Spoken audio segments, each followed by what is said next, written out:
ಸೌಂದರ್ಯದ ಸೊಬಗಿನಲ್ಲಿ ಸಂಚರಿಸುವ ರಂಬೆ ಅದು ಯಾವ ಮನೆಯ ಬಂದೆ?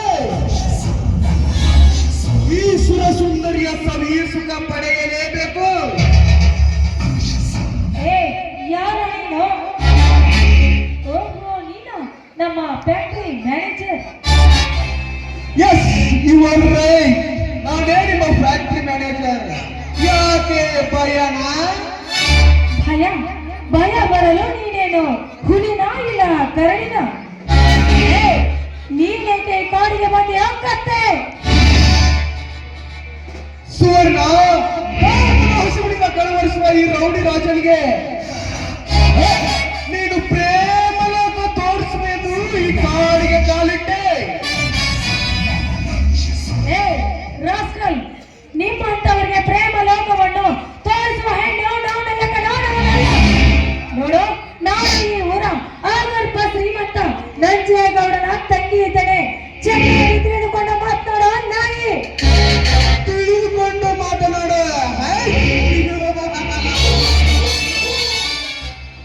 ತಿಳಿದುಕೊಂಡು ಮಾತನಾಡುವುದಿಲ್ಲ ಸುವರ್ಣ.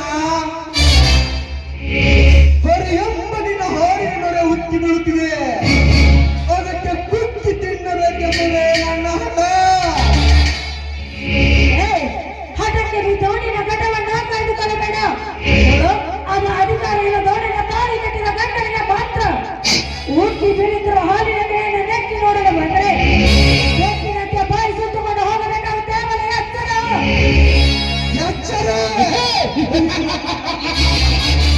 ನನಗೆ ಎಚ್ಚರ ಹುಚ್ಚುಗನ್ನೆ. ಸುಮ್ಮನೆ ಸೈಲೆಂಟ್ ಆಗಿ ನನಗೆ ಸರ್ವಸ್ತ್ರೇ ಸರಿ. ವೈಲೆಂಟ್ ಆದ್ರೆ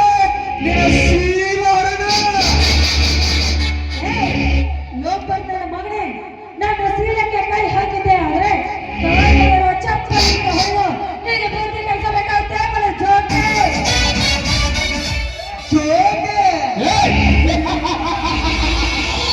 ನನಗೆ ಚೋಟೆ ಎಂದು ಹೇಳುವ ಜಿಂಕೆ ಮರಿ. ನೀನು ಚಪ್ಪಡಿ ಎತ್ತಿದರೆ ಇದೆ ಬೂಟುಗಳಿಂದ ನಿನ್ನನ್ನು ಒತ್ತು ದೊಡ್ಡ ಹೇಳಿಕೊಂಡು ಹೋಗಿ ನಿನ್ನೊಟ್ಟಿಗಿನ ಭಾಷೆ ಈ ಸಂಬೋಧ ಮಾಡದಿದ್ದರೆ ನನ್ನ ಹೆಸರು ಅಂಡರ್ವೈಡಾನ್ ರೌಡಿ ರಾಜನೇ ಅಲ್ಲ. ಮಗನೇ, ಹೆಣ್ಣಿಗಾಗಿ ಎಷ್ಟೋ ಜನ ತಮ್ಮ ಪ್ರಾಣವನ್ನೇ ಕಳೆದುಕೊಂಡಿದ್ದಾರೆ ಈ ಭೂಮಿಯಲ್ಲಿ. ನನ್ನ ಸೀಲ ಹಾಳು ಮಾಡಲು ಬಂದಿದ್ದೆ ಆದ್ರೆ ಸುಟ್ಟು ಹಾಕುವ ಶೂರ ಬಂದೆ ಬರ್ತಾನೆ. ಲೇ ಸೊಕ್ಕಿನ ಸುವರ್ಣ, ಈ ದೊರೆಯಲ್ಲಿ ನಾನೇ ದೊರೆಯಾಗಿರುವಾಗ ನನ್ನನ್ನು ಸುಟ್ಟು ಹಾಕುವ ಸೂರ ಅವನ್ಯಾರು? ಒಂದು ವೇಳೆ ಬಂದರೆ ಅವನ ಚುಟ್ಟು ಹಿಡಿದು ಮೆಟ್ಟಿಸಿ ನಂತರ ಸುಟ್ಟು ಹಾಕಲೇ ನಿನ್ನ ಶೀಲವನ್ನ. ಈ ರಸಿಕರ ರಾಜನ ಜೊತೆ ಒಂದಾಗುದ.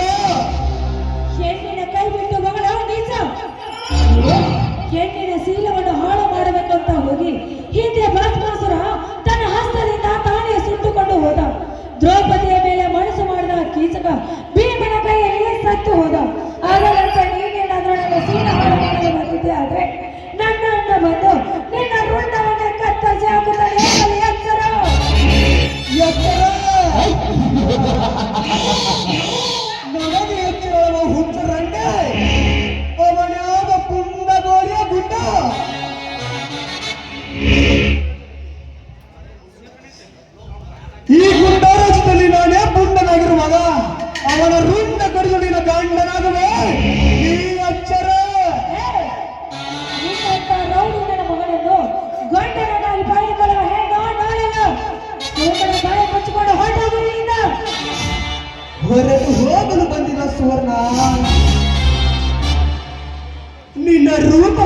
ಹಚ್ಚಿ ನಿನ್ನ ಕೆಂಪಾದ ತೆನೆಯನ್ನು ಕಚ್ಚಿ ನಿನ್ನ ಸೀರೆಯನ್ನು ಬಿಚ್ಚಿ ನನ್ನ ಕಾಮದಾವನ್ನು ತೀರಿಸಿಕೊಳ್ಳಲೇಬೇಕು. ಕಾರವೇ ಅಂದ ಚಂದನ ಹೆಣ್ಣೆ, ಬೆಚ್ಚಿ ತೋರಿಸಿದ ಅಂಗಾರದ ಹರೆಯ, ಮಗುವಿನ ಸೀರೆಯ ಕಥೆ.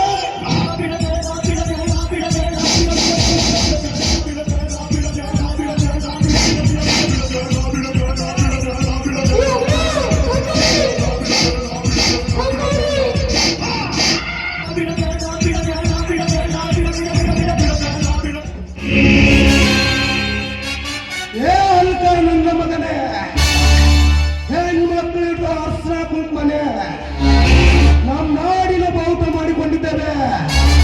ಬಾವುಟ ಮುಟ್ಟಿದ್ರೆ ಬಿಡಲ್ಲ, ನಿನ್ನ ಹೆಣ್ಮಕ್ಳು ಬಿಟ್ಟಿದ್ರೆ ಬಿಡ್ತೀವ. ನೋಡ್ರಿ ರಾಜ, ಎಂದು ಸಿಕ್ಕಳೆಂದು ಕಾಮದ ಗಂಟೆ ಬಾರಿಸಲು ನಾಚಿಕೆ ಆಗುವುದಿಲ್ಲವೇ ದೇಶಿ ಜನ್ಮಕ್ಕೆ? ಲೇ ಗಜೇಂದ್ರ, ನನ್ನ ಕಾಮನ ಕಾರ್ಯಕ್ಕೆ ಅಡ್ಡಿಯಾಗಿ ಬಂದ್ರೆ ಚಿತ್ರ ಚಿತ್ರವಾಗಿ ಬೀಳುವುದು ನಿನ್ನ ಹೆಣ. ಅದು ನಿನ್ನಂತ ಹೇಳಿಕೆಯಿಂದ ನನ್ನ ಹೆಣ ರಚಿಸಿಕೊಂಡು ಬಡಲು ಎತ್ತಿದ್ರೆ ಬೀಳುವುದು ನಿನ್ನ ಹೆಣ. ಎಚ್ಚರ, ಅದು ನನ್ನ ಶ್ರೀಮಂತನಿಗೆ ಎಚ್ಚರ. ಕಂಡವರ ಮನೆಯಲ್ಲಿ ಕೂಲಿ ಕೆಲಸ ಮಾಡುವ ನಿನಗೆ ಎಷ್ಟು ಸಕ್ಕಿರ್ಬೇಕಾದ್ರೆ ಇನ್ನು ಈ ರೈತನ ರಾಜ್ಯದಲ್ಲಿ ನಾನೇ ರೌಡಿ ಆಗಿರುವಾಗ ನನಗೆ ಎಷ್ಟು ಸಕ್ಕಿರಬಾರ್ದು? ರಾಜ, ಕೂಲಿ ಕೆಲಸ ಮಾಡುವವ್ರಿಗೆ ಕುಬೇರ ಅಂತ ಕರೀತಾರೆ. ನಿನ್ನಂತ ತಂತ್ರಿ ಕೆಲಸ ಮಾಡೋರ್ಗೆ ಚಟ್ಟ ನಾಯಿ ಅಂತ ಕರೀತಾರೆ. ಮನೆಯಿಂದ ಹೊರಟು ಹೋದರೆ ಸರಿ. ಲೇ ಗಜೇಂದ್ರ, ಅವರನ್ನು ಬಿಟ್ಟು ಹೋಗಲು ನಾನೇನು ಹೇಡಿಯಲ್ಲ. ರೌಡಿ ಒಬ್ಬರಿಂದ ಹೊರಟು ಹೋದ್ರೆ ಸಣ್ಣ. ಏ ರಾಜ, ಸಣ್ಣನಂತೆ ಬಗಳಿದರೆ ತುಂಡು ತುಂಡಾಗಿ ಕತ್ತರಿಸಿ ನರಿ ನಾಯಿಗೆ ಹಂಚಿ ಬಿಟ್ಟೆ ಮಗನೇ ನೀನೆಲ್ಲರ. ಲೇ ಗಜೇಂದ್ರ, ಗಂಡು ಮಡಲಿಗೆ ಹಂಚಿ ಸಣ್ಣನಂತೆ ಓಡಿ ಹೋಗುತ್ತಾನೆ ತಿಳಿದುಕೊಂಡಿಯೇನೋ ಬಂದ ಬಡ್ಡಿಯ ಮಗನೇ. ನಿಮ್ಮಂತ ಪುಂಡರಿಗೆ ನಾನೇ ಗುಂಡಾಗಿರುವಾಗ ಗುಂಡು ಓಡಿಸಿಬಿಟ್ಟಿನ ಮಗನೇ ಹುಷಾರ್. ಏ ಮಂಕು ನನ್ನ ಮಗನೇ, ಬಂದೂಕನ್ನು ಬುಲ್ಲೆಟ್ ಇದ್ರೇನೆ ವ್ಯಾಲ್ಯೂ. ನಿನ್ನ ಹತ್ರ ಪಿಸ್ತೂಲ್ ಇದ್ರೆ ಅಲ್ಲ ಗುಂಡಾಕೋದು. ಸಾಮಾನ್ಯ ಹೊರಟೋಗು. ಅವಳನ್ನು ಬಿಟ್ಟು ಹೋಗಲು ನಾನೇನು ಹೇಳಿಯಲ್ಲ. ಅವಳನ್ನು ಹೊತ್ತುಕೊಂಡು ಹೋಗಲು ಬಂದಿದ್ದಾನೆ ಈ ರೌಡಿ. ಒಂದು ವೇಳೆ ಅವಳನ್ನು ಹೊತ್ತುಕೊಂಡು ಹೋಗಿದ್ದೆ ಆದರೆ ತುಂಡು ತುಂಡಾಗಿ ಕತ್ತರಿಸುತ್ತಾನೆ ಈ ಗಜೇಂದ್ರ. ಮನೆ ಹೊರಟೋಗು. ಲೇ ಬಡಕುಂಡಿ, ಬಾಯಿಗೆ ಬಂದಂತೆ ಬೊಗಳಬೇಡ. ಸಮಯ ಸಾಧಿಸಿ ನಿನಗಿನ ಸಾವಿನ ಹಾಗೆ ತೋರಿಸದಿದ್ದರೆ ನನ್ನ ಹೆಸರು ಅಂಡರ್ವರ್ಲ್ಡ್ ರೌಡಿ ರಾಜನೇ ಅಲ್ಲ. ನಾನ್ಯಾರು ಗೊತ್ತಲ್ಲ, ಕಣ್ಣಿಟ್ಟರೆ ರೌಡಿ ರಾಜ್, ಕೈ ಕೊಟ್ರೆ ಯಾರ